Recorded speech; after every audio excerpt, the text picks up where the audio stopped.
El que més em preocupa és l'atur. L'atur.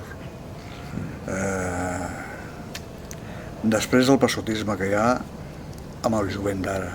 A mi personalment a l'atur. Sobretot hi ha molta gent a l'atur que no té feina.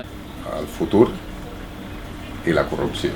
La educación y la falta de la evolución que hay en las personas en cuanto a la inteligencia emocional. No sabria dir-te. No, No. ho veus bé tot. No, en absolut. Però veig, no sé, com que la gent oculta el que pensa, no?